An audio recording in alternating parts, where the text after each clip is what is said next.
నా అవల్పూర్ గ్రామంలో కూడా నా మీద దాడి చేపించినటువంటి ఒక దుష్ట సాంప్రదాయానికి సిద్ధమైండు. ఆ దుష్ట సాంప్రదాయాన్ని మేము ఖండిస్తున్నాం. కాంగ్రెస్ పార్టీ తరఫున బేల పోలీస్ స్టేషన్ లో జోగు రామన్న గారి ప్రెస్ మీట్ వల్ల జోగు రామన్న గారు కార్యకర్తల్ని రెచ్చగొట్టి ఆ రోజు అవల్పూర్ లో నా కాన్వాయ్ ని అడ్డగించి కంది శ్రీనివాస్ రెడ్డి నువ్వు వాహనంలోకి వెళ్లి దిగుతావా దిగవా నువ్వు అని దాదాపుగా నన్ను అడ్డుకొని కొట్టి చంపడానికి ప్రయత్నం చేసిండ్రు. ప్రజలకి కంప్లైంట్ ఇచ్చిన బేల పోలీస్ స్టేషన్ లో వెంటనే కేసు నమోదు చేయాలని మేము డిమాండ్ చేస్తున్నాం. లేదంటే కోర్టు ద్వారానే వెళ్లి కేసు ఫైల్ చేయించుకుంటాం. దానికి అన్ని ఆధారాలు ఉన్నాయి. కోర్టుకు ఆధారాలన్నింటినీ కూడా మేము సబ్మిషన్ చేస్తాం. కాంగ్రెస్ పార్టీ కార్యకర్తలందరికీ చెప్తున్నా, ఎక్కడికక్కడ జోగు రామన్న చేసినటువంటి దొంగ హామీల్ని నిలదీయండి, ప్రశ్నించండి. కేసులకు ఎవ్వరు భయపడద్దు. నేనున్నా. మనం అడ్వకేట్లని మాట్లాడినా నేను తప్పకుండా మీకు అండగా ఉంటా.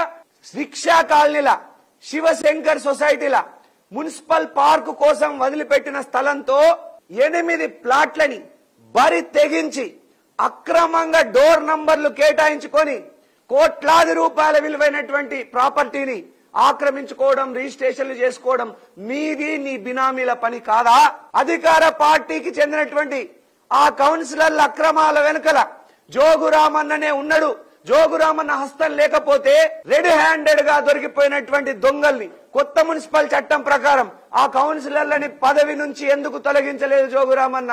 ఇదిగో నీ కౌన్సిలర్లు కొండావార్ మీనా, ఆవుల మానస, కొండావార్ గణేష్ వీళ్ళందరూ కూడా అక్రమంగా ఒకరికొకరు డోర్ నంబర్లతో పార్కు స్థలాన్ని రిజిస్ట్రేషన్ చేసుకున్నటువంటి పత్రాలు జోగు రామన్న. ఇవన్నీ నీ బినామీలు, నువ్వు నీ కొడుకులు అక్రమంగా సంపాదించినటువంటి అక్రమాస్తి కాదా?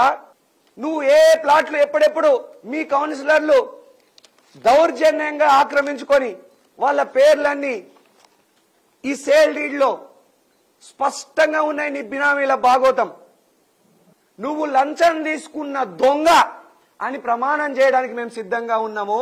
నువ్వు లంచం తీసుకొని దొంగ అయితే నువ్వు, నీ కొడుకులు, మీ కోడన్లు, మీ మనుమలు మనుమరాళ్లతోని నువ్వు ప్రమాణం చేయడానికి కుటుంబంతో సహా సహకుటుంబ సపరివారంగా వస్తావా ప్రమాణం చేయడానికి? ఇది నేను అన్న మాట. ఆన్ ది రికార్డు ఉంది. జోగు రామన్న చూసుకో. 15 సంవత్సరాల నుంచి రాజకీయంలో ఉన్నావు. ఇంట్లో ఆడవాళ్ళని రాజకీయాల్లోకి, ఆడవాళ్ల పేరు మీద రాజకీయాల్లోకి లాగి పబ్బం గడుపుకునేది నువ్వు జోగు రామన్న. నేను అడిగింది ఏంది, నువ్వు చెప్పింది ఏంది? 10 నా కుటుంబంతో సహా ప్రమాణం చేయడానికి వస్తా, నా బిడ్డలతోని, నా భార్య బిడ్డలతోని. నువ్వు కూడా నీ భార్య బిడ్డలు కోడళ్ళ కొడుకులతోని రా అని నేను అన్నది ఇది. దాన్ని నువ్వు రాజకీయ స్వప్రయోజనం కోసం వాడుకుంటావా?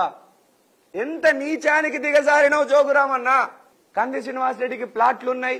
ఏ సర్వే నంబర్లలో ఎన్నెన్ని ప్లాట్లు ఉన్నాయో చిట్టా విప్పుతా అంటే గనక జోగు రామన్న నువ్వు విప్పేదేంది?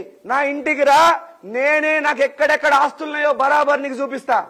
కంది శ్రీనివాస్ రెడ్డి రెక్కల కష్టంతో ఎక్కడెక్కడ ఆస్తులు, సాఫ్ట్వేర్ కంపెనీలో వచ్చినటువంటి ఆదాయాల్ని ఎక్కడెక్కడ రియల్ ఎస్టేట్ లో ఇన్వెస్ట్ చేసినా నేనే చూపిస్తా నీకు. దా నా ఇంటికి ఛాయకురా.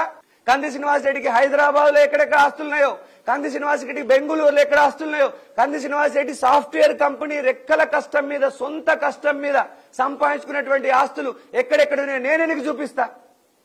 నా కంపెనీలు 100 కోట్ల టర్న్ ఓవర్ చేసే కంపెనీలని ఇన్కమ్ ట్యాక్సులు నేను రిలీజ్ చేస్తే, నా కుటుంబానికి చెందినటువంటి కంపెనీలన్నింటినీ కూడా 100 కోట్ల టర్న్ ఓవర్ చేసే కంపెనీలన్నీ నిరూపిస్తే, ఇన్కమ్ ట్యాక్స్ రిటర్న్లు బయట పెడితే, అమెరికా ఇన్కమ్ ట్యాక్స్లు బయట పెడితే, నువ్వు నీ కొడుకులు నీ శాశ్వతంగా విరమించుకుంటారని మీరు గనక బహిరంగంగా చెప్తే వెంటనే నా ఇన్కమ్ ట్యాక్స్ రిటర్న్ అన్నింటినీ, అమెరికాలో ఉన్నటువంటి నా 100 కోట్ల టర్న్ ఓవర్ కంపెనీల ఇన్కమ్ ట్యాక్స్ రిటర్న్లు అన్నింటినీ వెంటనే రిలీజ్ చేయడానికి నేను సిద్ధం. జోగు రామన్నని ప్రెస్ మిత్రుల ముందు అడుగుతున్నా.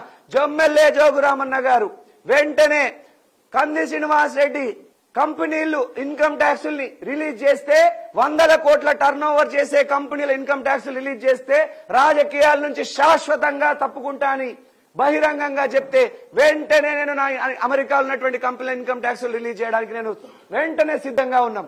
ఆదిలాబాద్ లో బడా బడా రియల్ ఎస్టేట్ ఏజెంట్లతోని మీ కొడుకు రియల్ ఎస్టేట్ దందా చేస్తలేడా?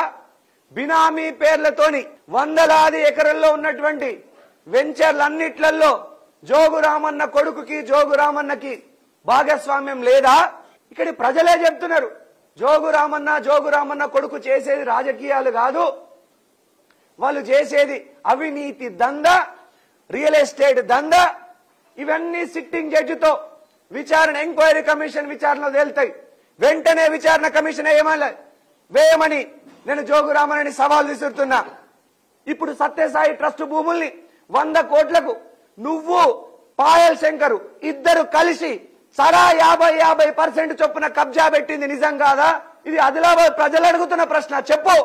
సత్యసాయి ట్రస్ట్ భూముల్ని ప్రకాష్ డాక్టర్ ఆ రోజు ఆపితే, ఒక సేవ కోసం ఆపితే డాక్టర్ ప్రకాష్ గారు నువ్వు పాయల్ శంకర్ కలిసి తలా 50%ని పప్పు బెల్లల్లాగా పంచుకుంటున్న నిజం కాదా?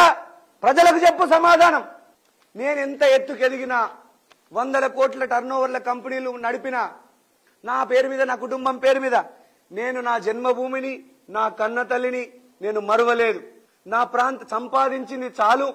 ఈ రోజు నా భార్య నేను అమెరికా నుంచి వచ్చేటప్పుడు అమ్మ ఆదిలాబాద్ ప్రజల కోసం నేను సేవ చేయడానికి వెళ్తున్నా అంటే ఆమె 1 సంవత్సరం పాటు తటపటాయించింది. మనం ఇంత మంచి జీవితాన్ని వదిలిపెట్టి పోతున్నాం, మన బిడ్డల భవిష్యత్తును వదిలిపెట్టి పోతున్నాం. నేను ఇప్పుడు ఆదిలాబాద్ లో వచ్చి మన బిడ్డల్ని స్కూల్లో జాయిన్ చేయాలా అని నా కాళ్ళ మీద పడ్డది నా భార్య.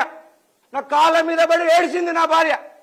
అయినా అన్ని వదిలిపెట్టుకొని ఆదిలాబాద్ బిడ్డల సంక్షేమం కోసం నేను వచ్చిన, ఆదిలాబాద్ బిడ్డలకు సేవ చేయాలని వచ్చిన నా భార్య ఏడాది పాటు ఏడిచింది నాతోని. మనం పోవద్దు, మనం ఇక్కడే ఉందాం, మన బిడ్డల చదువుల్ని అమెరికాలో చదివిద్దాం. అయినా నేను జోగు రామన్న నా జన్మభూమి మీద, నా కన్న తల్లి మీద ప్రేమతో నేను వెనక్కి వచ్చిన.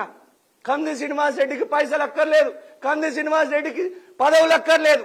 కంది శ్రీనివాస్ రెడ్డికి కేవలం ప్రజల కోసం నా ఆస్తిలో నేను ఎంత సంపాదించినా 50% ఆదిలాబాద్ ప్రజలకే ఖర్చు పెట్టి చచ్చిపోతా అని నేను అనేక సందర్భాల్లో చెప్పిన, రాజకీయాలకు రాకముందు కూడా చెప్పిన. నీకేం తెలుసు జోగు రామన్న?